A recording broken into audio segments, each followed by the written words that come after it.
आज के सेशन में हम जावा स्क्रिप्ट के कुछ और कोड देखेंगे, है ना। जैसे लास्ट सेशन में अपन ने वैलिडेशंस कैसे लगाते हैं ये देखा था, ठीक है। अब इसमें कुछ और कोड के साथ में कुछ फंक्शंस जो रहते हैं, ठीक है। तो उन कोड के अंडर ही जो फंक्शंस यूज़ होते हैं, तो किस फंक्शन का किस तरह से हम यूज़ कर सकते हैं, ठीक है। तो कुछ फंक्शंस और हम देखेंगे इसमें, जैसे प्रॉम्प्ट करके रहता है, ठीक है, कन्फर्म करके रहता है, तो उसका, ठीक है। तो सपोज़ मैं क्या करता हूँ, ड्रीम वीवर में एक HTML का पेज ओपन कर लिया हमने,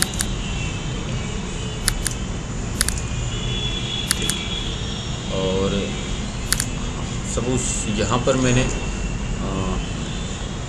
यहाँ बॉडी में सपोज़ मैंने लिखा इंटर एज और इनपुट टाइप टेक्स्ट नेम, और we can take ID equal to, suppose मैंने ले लिया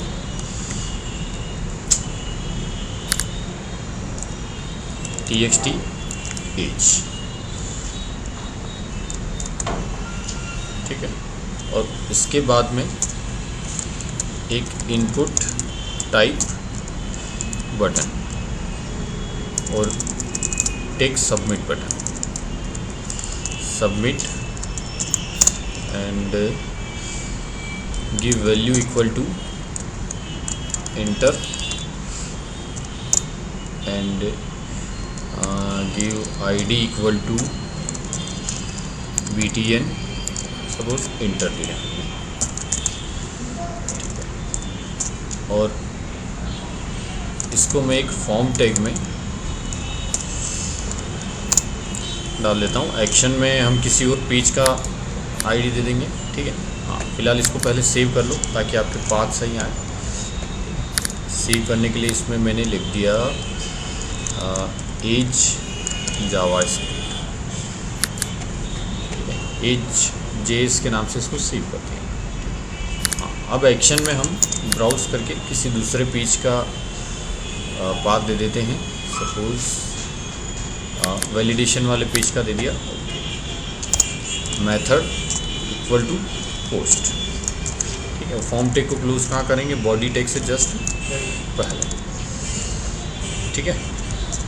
अब सपोज इसको सेव किया, सेव करने के बाद इसको ब्राउज़र में ओपन करते हैं। एक सिंपल सा फॉर्म बना है जिसमें एक टेक्स्ट बॉक्स है और एक बटन है, ठीक है, इंटर एज। अब सपोज देखो, अगर क्या है कि यहाँ पर अगर मैंने कोई एज डाल दी इस तरह से, है ना, 123 ईयर्स, ठीक है, तो आपको देखते से ही लगेगा कि ये शायद या तो गड़बड़, मतलब बाय मिस्टेक किसी ने ये एज डाल दी है इसके अंदर, ठीक है। मतलब मोस्ट प्रोबेबिलिटी क्या है कि ये गलती से डल गई एज, क्योंकि 123 ईयर्स हो सकती है किसी की एज, लेकिन हर किसी की नहीं हो सकती नॉर्मली, ठीक है। तो अब अगर उसने इस तरह से एज डाल दी और इंटर कर दिया है, अब मुझे चेक करना है ये, है ना। मैं चाहता हूँ कि जैसे अगर 100 ईयर से ऊपर कोई डाले, या फिर 80 ईयर, 100 ईयर, 90 ईयर, ऐसे कुछ भी लिमिट है, कि अगर इससे ऊपर कोई लिमिट डाल रहा है, मतलब एज डाल रहा है, तो हम उससे एक बार कंफर्म करवा लें कि उसने ये गलत तो नहीं डाल दी। आई बात समझ में? मतलब जो भी हम वैल्यू डाल रहे हैं उसको एक बार हम उससे कंफर्म करवा लेंगे, ठीक है। तो कंफर्म करवाने के बाद में अगर वो कहता है कि मतलब yes okay this age is right, तो फिर हम उसके हिसाब से प्रोसेस करेंगे। और अगर वो कहता है कि नहीं, तो फिर हम इसको करेक्ट करने का मौका देंगे, है ना। तो देखो, ये काम हम जावा स्क्रिप्ट से करेंगे तो किस तरह से करेंगे। सबसे पहले जो इनपुट टाइप सबमिट है, सबमिट के, क्योंकि अभी तो देखो आप इंटर करोगे 123 और इंटर किया तो ये चला जाएगा आपके पास लॉगिन वाले पेज पर, ठीक है। लेकिन हम ऐसा नहीं चाहते हैं, ठीक है। तो इसके ऑन क्लिक पर, जो बटन है इसके ऑन क्लिक पर मैं एक हाँ, अब देखो एक चेक नाम का फंक्शन कॉल कर देता हूँ, ठीक है। अब देखो, हमेशा हम इसके आगे जावा स्क्रिप्ट लगाते थे यहाँ पर, है ना। अब की बार मैंने नहीं लगाया था, ठीक है। तो देखो, ऑन क्लिक पर जो फंक्शन आपने कॉल किया है तो वो किसी भी स्क्रिप्ट लैंग्वेज का हो सकता है, ठीक है। तो आपको जिस भी स्क्रिप्ट लैंग्वेज का है, जैसे अभी जावा स्क्रिप्ट का है तो आपको जावा स्क्रिप्ट आगे लगाना रहता है, ठीक है। लेकिन इन केस अगर आप कुछ भी नहीं लगाते हो, है ना, तो बाय डिफ़ॉल्ट आपका ब्राउज़र उसको एज ए जावा स्क्रिप्ट ही ट्रीट करता है। क्लियर? चेक नाम का फंक्शन बना दिया, या फिर चेक एज नाम से हमने फंक्शन बना दिया। ठीक है, अब ये फंक्शन हमको कहाँ डिक्लेयर करना पड़ेगा, हेड के अंदर, है ना, या फिर हम अलग फाइल में भी कर सकते हैं। ठीक है, तो मैंने लिया स्क्रिप्ट को क्लोज किया और स्क्रिप्ट क्लोज। ठीक है, स्क्रिप्ट के अंदर language equal to JavaScript and type equal to text JavaScript, है ना, वो हमको देना रहता है, लेकिन हमने यहाँ नहीं दिया है। ठीक है, तो बाय डिफ़ॉल्ट ये भी क्या रहता है कि वो जावा स्क्रिप्ट ही कंसीडर करता है इस स्क्रिप्ट, है ना। आपका ब्राउज़र इसको एज ए जावा स्क्रिप्ट ही ट्रीट करेगा। ठीक है, तो अगर वो लिखते हो तो बहुत ही अच्छा है, नहीं लिखते हो तो ठीक है ना, मतलब लिखना थोड़ा आदत में रखना है कि हमको पूरा लिखना है। ठीक है, फिलहाल मैं एज इट इज रख देता हूँ। उसके बाद चेक एज नाम का फंक्शन बनाना आपको। ठीक है, तो फंक्शन कीवर्ड आएगा, फिर चेक एज एंड। ठीक है, अब देखो, अब मुझे एज चेक करनी है। ठीक है, तो एज किस टेक्स्ट बॉक्स के अंदर लिखी हुई है, TXT एज के अंदर, है ना। तो किसी भी टेक्स्ट बॉक्स में से वैल्यू निकालने का तरीका हमारे पास है। मैंने VAR लिखा और सपोज एज दे दिया। ठीक है, document dot get element bye ID कर सकते हैं हम, या फिर डॉक्यूमेंट डॉट फॉर्म का आईडी जो रहता है ना, फॉर्म का कोई आईडी दे दो। ठीक है, आईडी या नेम दे दो, जिसे FRM दे दिया सपोज हमने, तो हम कर सकते हैं document dot FRM dot TXT या फिर गेट एलिमेंट बाय आईडी। ठीक है, कैपिटल स्मॉल का आपको स्पेशली ध्यान रखना है। E कैपिटल है, B कैपिटल है और I कैपिटल है ना। और इसके अंदर सिंगल कोट के अंदर suppose TXT age dot value, ये आपने दिया। अब आ गई एज अपने पास, है ना। अब मैंने कंडीशन लगा दी कि if age is greater than 100, तो हम क्या करेंगे, मैंने कहा उससे हम कंफर्म करवा रहे हैं। ठीक है, तो कंफर्म करके एक अलग फंक्शन होता है। ठीक है, ये अलर्ट से अलग काम करता है ना। यहाँ लिख देता हूँ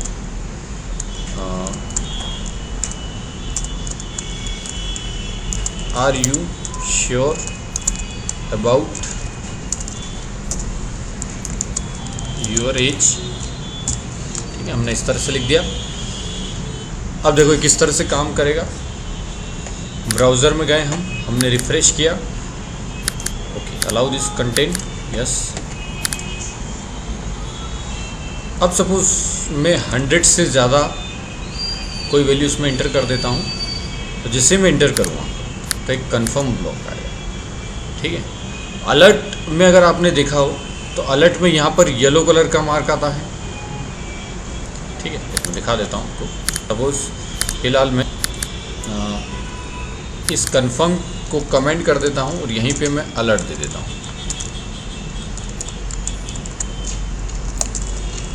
ठीक है, सिंपल हेलो लिख दिया फिलहाल मैंने। इसको कमेंट भी नहीं करते हैं, हम इसको भी देख लेंगे। सेव किया। अब अगर मैं इसको रिफ़्रेश करके एज इंटर कर दिया तो ये देखो ये अलर्ट मैसेज के लिए, है ना, यहाँ येलो कलर का आएगा और इसमें एक ही बटन आएगा। ठीक है, अब ओके किया मैंने तो कंफर्म पे आ गया। तो कंफर्म में अलग आपका आइकन आ रहा है, इसके अलावा 2 बटन आ रहे हैं। ठीक है, अगर हमने ओके किया इसका मतलब एज करेक्ट है। ठीक है, तो पोस्ट हो जाना चाहिए। अगर मैंने कैंसिल किया मतलब एज गलत है ना, तो पेज पोस्ट नहीं होना चाहिए। इसके साथ में मैंने कहा कि हम इसको एक सुधारने का मौका देंगे। ठीक है, तो देखो वो किस तरह से देंगे। चलो अभी तो कुछ भी करोगे आप तो पोस्ट हो जाएगा पेज। ठीक है, सबसे पहले अलर्ट हटा देते हैं, है ना। अब सपोज अब अगर देखो ये कंफर्म फंक्शन जो है किस तरह से काम करता है। जैसे ही कंफर्म एग्जीक्यूट हुआ एक विंडो खुली अपनी छोटी सी पॉपअप विंडो, उसमें ओके और कैंसिल का बटन। ठीक है, तो जब कभी आप ओके प्रेस करोगे तो ये कंफर्म बटन जो कंफर्म फंक्शन जो रहता है वो ट्रू रिटर्न करता है। क्या रिटर्न करता है, ट्रू, मतलब आपने कंफर्म ओके है अपना, ठीक है। और अगर आपने कैंसिल किया है तो ये कंफर्म फंक्शन फॉल्स रिटर्न करेगा, ठीक है। तब मैं क्या करता हूँ कि मैं एक वेरिएबल में सपोज स्टेटस करके मैंने एक वेरिएबल ले लिया, कंफर्म स्टेटस, है ना। तो या तो इसमें ट्रू होगा या फिर फॉल्स होगा।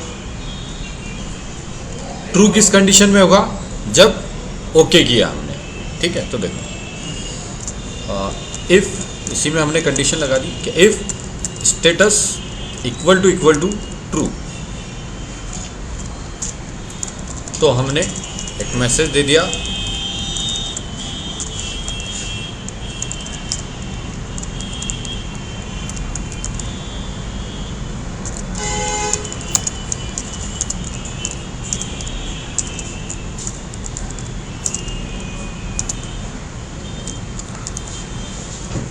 सो लॉन्ग, ठीक है, congratulation for living so long कर दिया,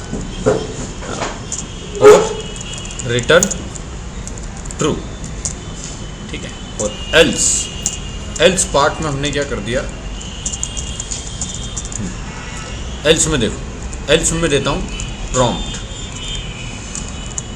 और प्रॉम्प्ट में यहाँ लिखा मैंने इंटर यूर करेक्ट एज, और कॉमा लगाकर यहाँ हमने लिख दिया सपोज एवरेज 25 लिख दिया मैंने, नाउ सी दिस। अब सपोज अगर मैंने गलत एज डाली 123 इंटर, ठीक है। अब अगर मैं ओके करता हूँ, ठीक है, तो अलर्ट आ गया, है ना, क्योंकि ओके किया तो उसने रिटर्न कर दिया ट्रू, ठीक है। इस कंफर्म ने रिटर्न किया ट्रू, तो स्टेटस की वैल्यू हो गई ट्रू, और true status equal to true, condition true है ये पूरी, है ना। तो अंदर गए, अलर्ट, कॉन्ग्रेचुलेशन, मतलब अलर्ट मैसेज आया, ये आ गया अपने पास, ठीक है। और ओके करोगे तो रिटर्न ट्रू हो रहा है वहाँ से, है ना, मतलब पेज पोस्ट हो जाएगा। तो ये पेज पोस्ट हो गया और नया पेज हो गया, ठीक है। अब इसके जस्ट अपोजिट कि अगर मैंने इसमें कैंसिल किया, ठीक है, तो फिलहाल तो क्या होगा, ये देखो प्रॉम्प्ट करके आ गया, ठीक है, क्योंकि हमने देखो यहाँ प्रॉम्प्ट करके एक फंक्शन यूज़ किया है। तो प्रॉम्प्ट फंक्शन क्या करता है कि जो पहली वैल्यू रहती है वो तो एज इट इज़ पे लिखी हुई आ जाएगी, inter your correct as.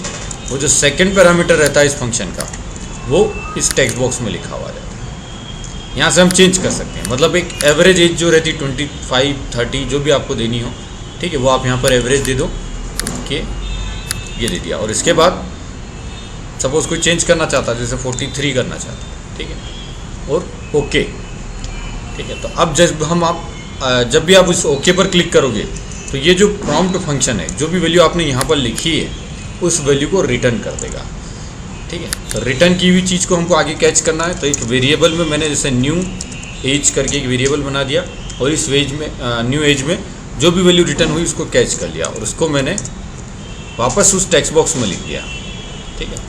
Document dot get element by ID and txt age dot value equal to क्या कर देंगे हम, new age, and return false, है ना, क्योंकि न्यू एज भी तो ज़रूरी नहीं कि वो सही डाली हो उसने, फिर से गलत डाल दिए तो वहाँ पर, है ना। तो अभी देखो इसको कैसे वर्क करेगा। फिलहाल तो रिफ़्रेश करो इसको, सपोज 123 एज डाली, इंटर, ठीक है। अब अगर जैसे मैंने कैंसिल किया, मतलब एज इज़ नॉट करेक्ट, 25 आ गया, ठीक है। अब जैसे ही मैंने इसमें लिखा 43 और ओके किया, वैसे ही उसमें आ गया था 43, ठीक है। अब ये पोस्ट क्यों हो गया, रिटर्न फॉल्स, पोस्ट नहीं होना था। चलो देखते हैं क्यों पोस्ट हुआ।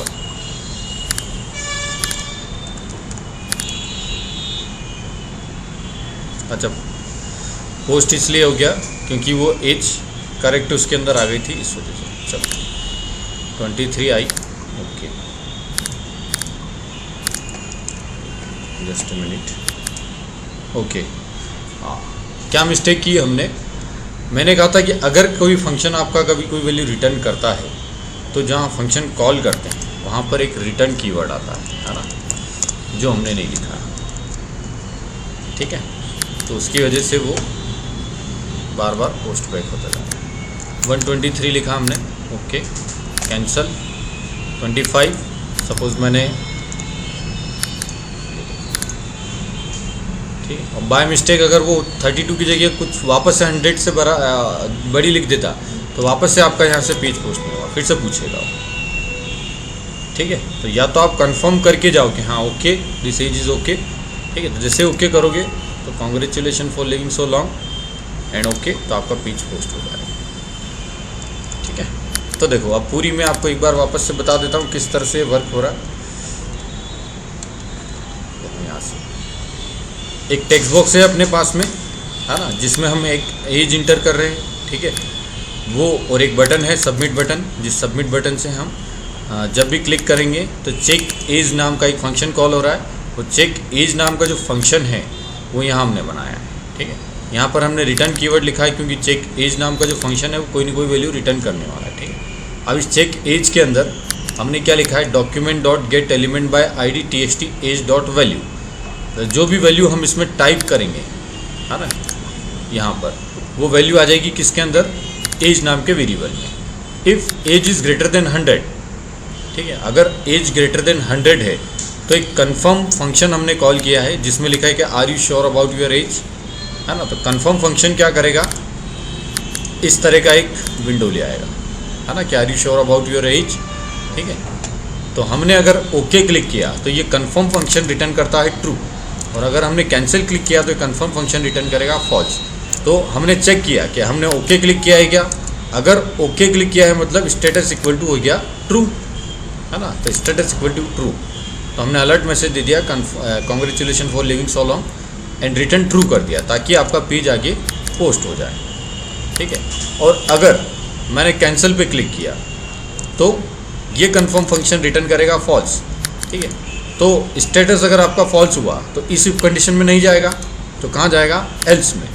एल्स में देखो हमने क्या किया, एक प्रॉम्प्ट नाम का फंक्शन कॉल किया है, जिसे मैं कैंसिल करूँगा तो ये प्रॉम्प्ट फंक्शन क्या करता है, इस तरह का एक प्रॉम्प्ट ले आएगा। ठीक है, एक्सप्लोरर यूज़र प्रॉम्प्ट, उस प्रॉम्प्ट में दो पैरामीटर्स रहते हैं, एक मैसेज रहता है इंटर योर करेक्ट एज, तो वो मैसेज यहाँ प्रिंट हो जाता है। ठीक है, और एक रहती है उसकी वैल्यू प्रॉम्प्ट की। ठीक है, तो जो भी आप वैल्यू दोगे वो इस पर्टिकुलर टेक्स्ट बॉक्स में आ जाएगी। अब जैसे ही ओके पर क्लिक करोगे तो ये प्रॉम्प्ट फंक्शन क्या करेगा, जो भी वैल्यू यहाँ पर लिखी हुई है ना, उस वैल्यू को रिटर्न कर देगा। तो उस रिटर्न वैल्यू को मैंने कैच कर लिया न्यू एज में। ठीक है, और न्यू एज में कैच करने के बाद में मैंने इस वैल्यू को न्यू एज से जो अपना txt एज नाम का टेक्स्ट बॉक्स था उसकी वैल्यू में सेट कर दिया। तो जैसे ही मैं ओके करूँगा तो ये जो वैल्यू है ये यहाँ पर आ जाएगी, और साथ ही साथ रिटर्न फॉल्स किया, है ना, ताकि आपका पेज पोस्ट नहीं। ठीक है, तो इस तरह से मैंने कन्फर्म और प्रॉम्प्ट फंक्शन का यूज़ करके ये जावास्क्रिप्ट का कोड हमने बनाया है। ठीक है, तो सिमिलरली इसी तरह के फंक्शंस को आप यूज़ करके कहीं और भी यूज़ कर सकते हो, है ना। ज़रूरी नहीं कि हम एज या इस तरह की कुछ चीज़ के लिए लें। ठीक है, कोई भी चेक आप लगा सकते हो और उस हिसाब से कर सकते हो।